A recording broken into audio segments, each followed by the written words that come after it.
بسم الله الرحمن الرحيم. الحمد لله الذي أنزل على عبده الكتاب ولم يجعل له عوجا قيما لينذر بأسا شديدا من لدنه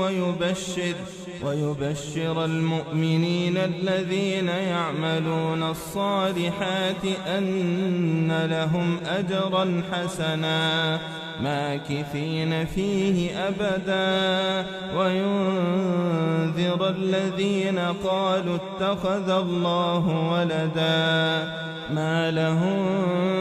به من علم ولا لآبائهم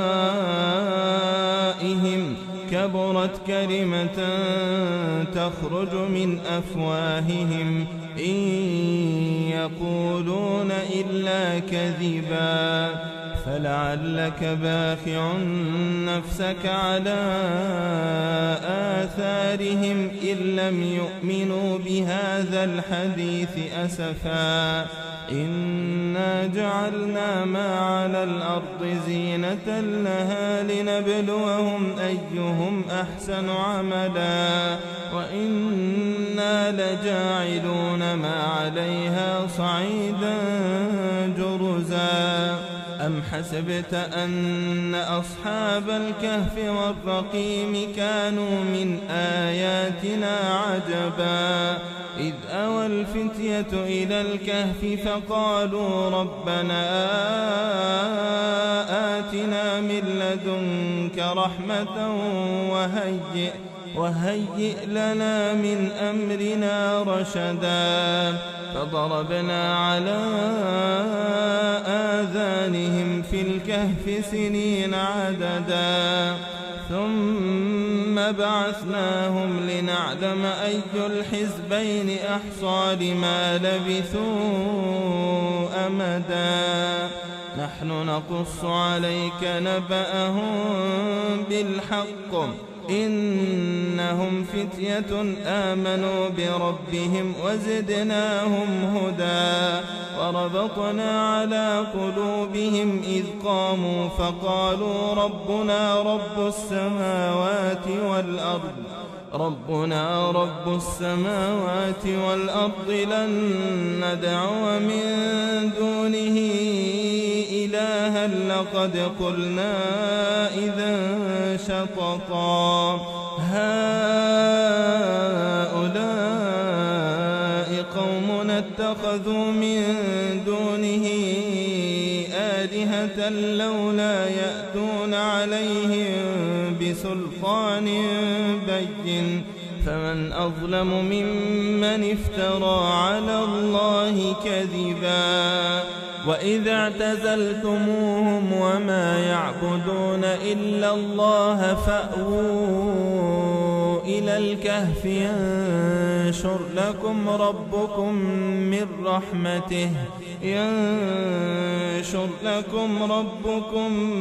من رحمته ويهيئ لكم من أمركم مرفقا وترى الشمس إذا طلعت تزاور عن كهفهم ذات اليمين وإذا غربت تقرضهم ذات الشمال وهم في فجوة منه ذلك من آيات الله من يهد الله فهو المهتد ومن يضلل فلن تجد له وليا مرشدا وتحسبهم أيقاظا وهم رقود ونقلبهم ذات اليمين وذات الشمال وكلبهم باسط ذراعيه بالوصيد لو اطلعت عليهم لوليت منهم فرارا ولملئت منهم رعبا وكذلك بعثناهم ليتساءلوا بينهم قال قائل منهم كم لبثتم قالوا لبثنا يوما أو بعض يوم قالوا ربكم أعلم بما لبثتم فابعثوا أحدكم بورقكم هذه إلى المدينة فلينظر أيها أزكى طعاما فليأتكم برزق منه وليتلطف ولا يشعرن بكم أحدا إنهم إن يظهروا عليكم يرجموكم أو يعيدوكم في ملتهم ولن تفلحوا إذا أبدا وكذلك أعثرنا عليهم ليعلموا أن وعد الله حق وأن الساعة لا ريب فيها إذ يتنازعون بينهم أمرهم فقالوا بنوا عليهم بنيانا ربهم أعلم بهم قال الذين غلبوا على أمرهم لنتخذن عليهم مسجدا سيقولون ثلاثة رابعهم كلبهم ويقولون خمسة سادسهم كلبهم رجما بالغيب ويقولون سبعة وثامنهم كلبهم قل ربي أعلم بعدتهم ما يعلمهم إلا قليل فلا تمار فيهم إلا مراء ظاهرا ولا تستفت فيهم منهم أحدا ولا تقولن لشيء إني فاعل ذلك غدا إلا أن يشاء الله واذكر ربك إذا نسيت وقل عسى أن يهديني ربي لأقرب من هذا رشدا ولبثوا في كهفهم 300 سنين وازدادوا 9 قل الله أعلم بما لبثوا له غيب السماوات والأرض أبصر به وأسمع ما لهم من دونه من ولي ولا يشرك في حكمه أحدا واتل ما أوحي إليك من كتاب ربك لا مبدل لكلماته ولن تجد من دونه ملتحدا واصبر نفسك مع الذين يدعون ربهم بالغداة والعشي يريدون وجهه ولا تعد عيناك عنهم تريد زينة الحياة الدنيا ولا تطع من أغفلنا قلبه عن ذكرنا واتبع هواه وكان أمره فرطا وقل الحق من ربكم فمن شاء فليؤمن ومن شاء فليكفر إنا أعتدنا للظالمين نارا أحاط بهم سرادقها وإن يستغيثوا يغاثوا بماء كالمهل يشوي الوجوه بئس الشراب وساءت مرتفقا إن الذين آمنوا وعملوا الصالحات إنا لا نضيع أجر من أحسن عملا أولئك لهم جنات عدن تجري من تحتهم الأنهار يحلون فيها من أساور من ذهب ويلبسون ثيابا خضرا من سندس واستبرق متكئين فيها على الأرائك نعم الثواب وحسنت مرتفقا واضرب لهم مثل الرجلين جعلنا لأحدهما جنتين من أعناب وحففناهما بنخل وجعلنا بينهما زرعا كلتا الجنتين آتت أكلها ولم تظلم منه شيئا وفجرنا خلالهما نهرا وكان له ثمر فقال لصاحبه وهو يحاوره أنا أكثر منك مالا وأعز نفرا ودخل جنته وهو ظالم لنفسه قال ما أظن أن تبيد هذه أبدا وما أظن الساعة قائمة ولئن رددت إلى ربي لأجدن خيرا منها منقلبا قال له صاحبه وهو يحاوره أكفرت بالذي خلقك من تراب ثم من نطفة ثم سواك رجلا لكن هو الله ربي ولا أشرك بربي أحدا ولولا إذ دخلت جنتك قلت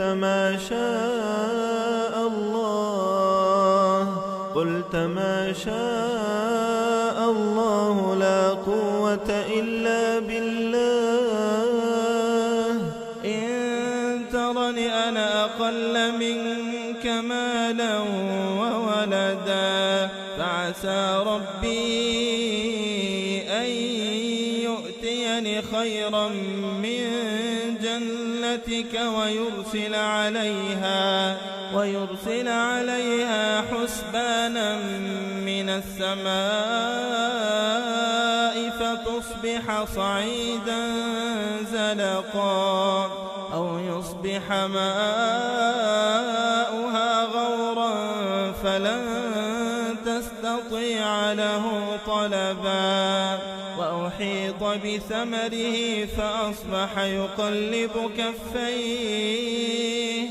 فأصبح يقلب كفيه على ما أنفق فيها وهي خاوية على عروشها ويقول يا ليتني لم أشرك بربي أحدا ولم تكن له فئة ينصرونه من دون الله وما كان منتصرا هنالك الولاية لله الحق هو خير ثوابا وخير عقبا واضرب لهم مثل الحياة الدنيا كماء إن أنزلناه من السماء فاختلط به نبات الأرض فأصبح هشيما تذروه الرياح وكان الله على كل شيء مقتدرا. المال والبنون زينة الحياة الدنيا والباقيات الصالحات خير عند ربك ثوابا وخير أملا. ويوم نسير الجبال وترى الأرض بارزة وحشرناهم فلم نغادر منهم أحدا وعرضوا على ربك صفا لقد جئتمونا كما خلقناكم أول مرة بل زعمتم أن لن نجعل لكم موعدا. ووضع الكتاب فترى المجرمين مشفقين مما فيه ويقولون يا ويلتنا ما لهذا الكتاب لا يغادر صغيرة ولا كبيرة إلا أحصاها ووجدوا ما عملوا حاضرا ولا يظلم ربك أحدا. وإذ قلنا للملائكة اسجدوا لآدم فسجدوا إلا إبليس كان من الجن ففسق عن أمر ربه أفتتخذونه وذريته أولياء من دوني وهم لكم عدو بئس للظالمين بدلا. ما أشهدتهم خلق السماوات والأرض ولا خلق أنفسهم وما كنت متخذ المضلين عضدا. ويوم يقول نادوا شركائي الذين زعمتم فدعوهم فلم يستجيبوا لهم وجعلنا بينهم موبقا. ورأى المجرمون النار فظنوا أنهم مواقعوها ولم يجدوا عنها مصرفا. ولقد صرفنا في هذا القرآن للناس من كل مثل وكان الإنسان أكثر شيء جدلا. وما منع الناس أن يؤمنوا إذ جاءهم الهدى ويستغفروا ربهم إلا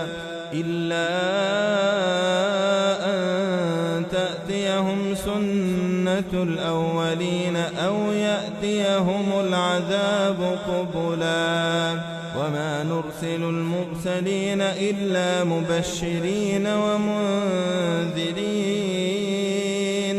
ويجادل الذين كفروا بالباطل ليدحضوا به الحق واتخذوا آياتي وما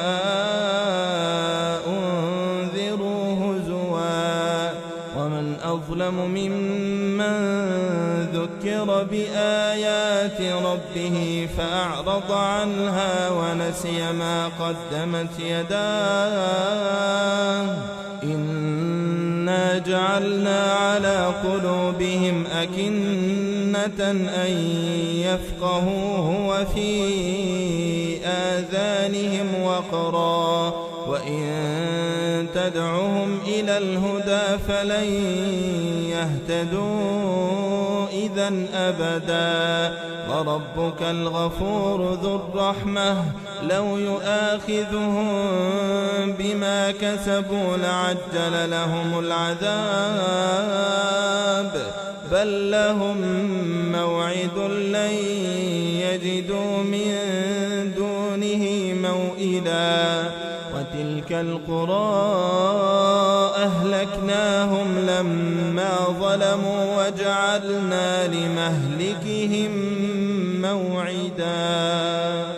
وإذ قال موسى لفتاه لا أبرح حتى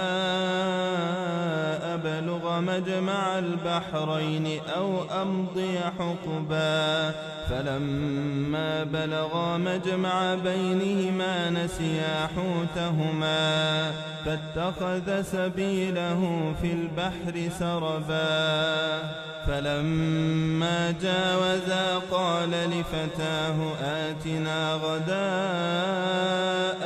لقد لقينا من سفرنا هذا نصبا. قال أرأيت إذ أوينا إلى الصخرة فإني نسيت الحوت وما أنسانيه إلا الشيطان أن أذكره واتخذ سبيله في البحر عجبا. قال ذلك ما كنا نبغ فارتدا على آثارهما قصصا فوجدا عبدا من عبادنا آتيناه رحمة من عندنا وعلمناه من لدنا علما. قال له موسى هل أتبعك على أن تعلمني مما علمت رشدا. قال إنك لن تستطيع معي صبرا وكيف تصبر على ما لم تحط به خبرا. قال ستجدني إن شاء الله صابرا ولا أعصي لك أمرا. قال فإن اتبعتني فلا تسألني عن شيء حتى أحدث لك منه ذكرا. فانطلقا حتى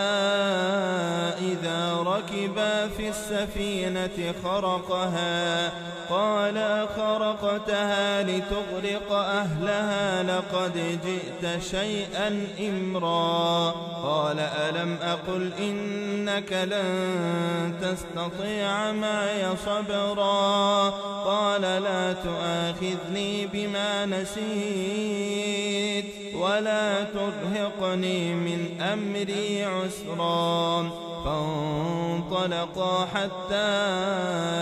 إذا لقيا غلاما فقتله. قال أقتلت نفسا زكية بغير نفس لقد جئت شيئا نكرا. قال ألم أقل لك إنك لن تستطيع معي صبرا. قال إن سألتك عن شيء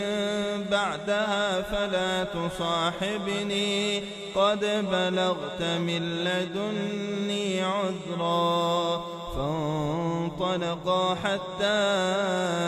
إذا أتيا أهل قرية استطعما أهلها فأبوا أن يضيفوهما فوجدا فيها جدارا يريد أن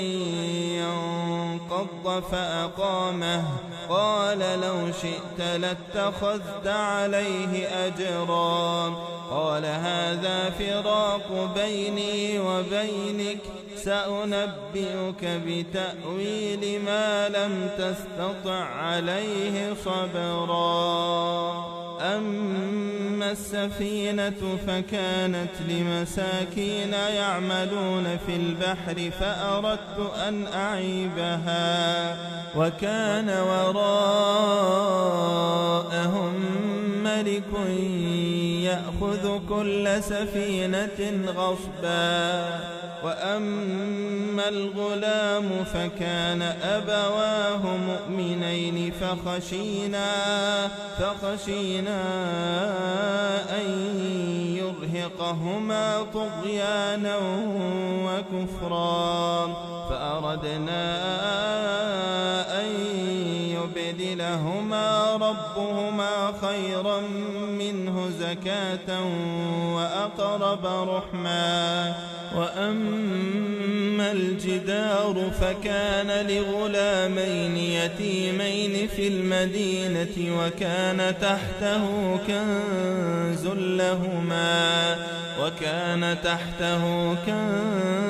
لهما وكان أبوهما صالحا فأراد ربك أن يبلغا أشدهما ويستخرجا كنزهما رحمة من ربك وما فعلته عن أمري ذلك تأويل ما لم تسطع عليه صبرا ويسألونك عن ذي القرنين قل سأتلو عليكم منه ذكرا إنا مكنا له في الأرض وآتيناه من كل شيء سببا فأتبع سببا حتى إذا بلغ مغرب الشمس وجدها تغرب في عين حمئة ووجد عندها قوما قلنا يا ذا القرنين إما أن تعذب وإما أن تتخذ فيهم حسنا قال أما من ظلم فسوف نعذبه ثم يرد إلى ربه فيعذبه عذابا نكرا وأما من آمن وعمل صالحا فله جزاء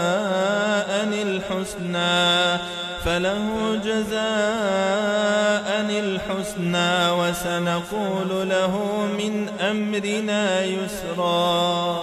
ثم أتبع سببا حتى إذا بلغ مطلع الشمس وجدها تطلع على قوم لم نجعل لهم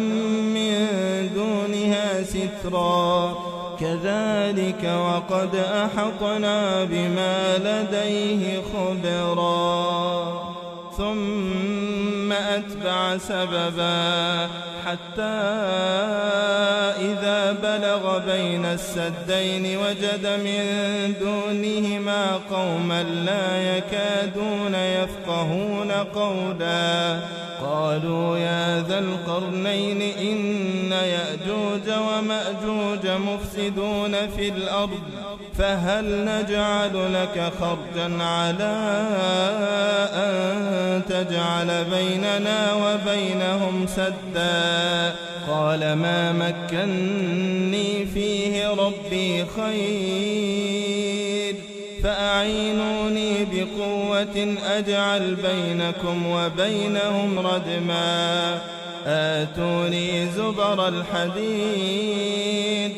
حتى إذا ساوى بين الصدفين قال انفخوا حتى إذا جعله نارا قال آتوني أفرغ عليه قطرا فما استطاعوا أن يظهروه وما استطاعوا له نقبا قال هذا رحمة من ربي فإذا جاء وعد ربي جعله دكاء وكان وعد ربي حقا وتركنا بعضهم يومئذ يموج في بعض ونفخ في الصور فجمعناهم جمعا وعرضنا جهنم يومئذ للكافرين عرضا الذين كانت أعينهم في غطاء عن ذكري وكانوا لا يستطيعون سمعا أفحسب الذين كفروا أن يتخذوا عبادي من دوني أولياء إنا أعتدنا جهنم للكافرين نزلا قل هل ننبئكم بالأخسرين أعمالا الذين ضل سعيهم في الحياة الدنيا وهم يحسبون أنهم يحسنون صنعا أولئك الذين كفروا بآيات ربهم ولقائه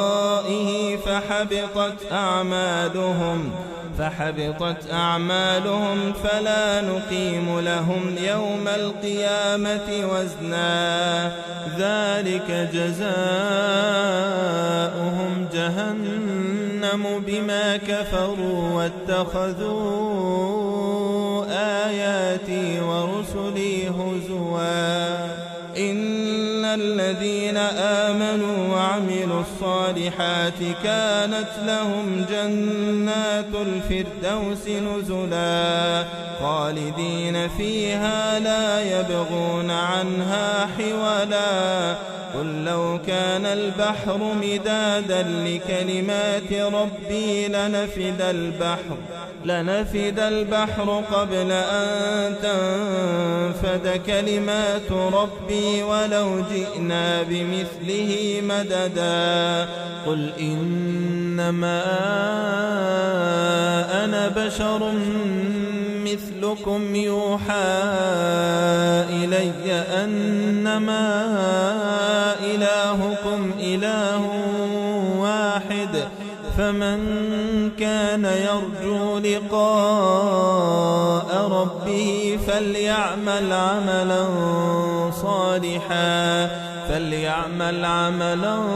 صالحا ولا يشرك بعبادة ربه أحدا.